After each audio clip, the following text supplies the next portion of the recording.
Or our history of world building would have to talk about Walt Disney, right, who conceptualized a theme park as a way of performing and embodying, making tangible the sights of his stories. And if you think about any of the great Disney rides, we are turning events and stories into spaces in the ride, and we are traveling through and observing, keeping our hands and arms in the car at all times, of course, but observing these story worlds that he created.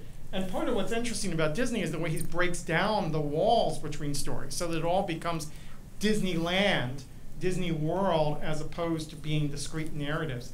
A different kind of intertextuality that drives Disney that we now take for granted, including sort of bizarre versions of spatialized storytelling like ice shows, right? Which we probably don't think of as part of a transmedia system, but Disney has made for a long time.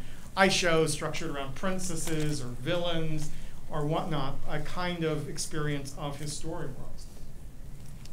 We, continuing our history forward in time, would have to talk about what Stan Lee and Jack Kirby did at Marvel in the 1960s, where they began building up this huge set of characters and crossing them back and forth across 30, 40, 50 different comics each month. The interplay of those characters lays the foundation for today's superhero franchises.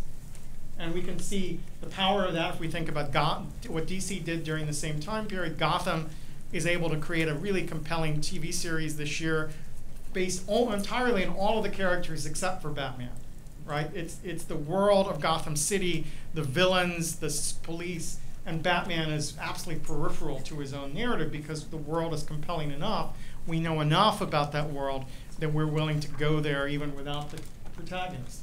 Or what Marvel has done, Agents of S.H.I.E.L.D., the Avengers, a whole system of stories, which is now allowing them to tap very deep into their backlist, right? To pick up what would be, by any account, a B world, a B set of characters, and turn Guardians of the Galaxies into a successful film this summer. Just the seeming unlimited capacity that Marvel has of connecting these worlds together, drawing on these characters, and bringing them to the screen in ways that reach a popular audience.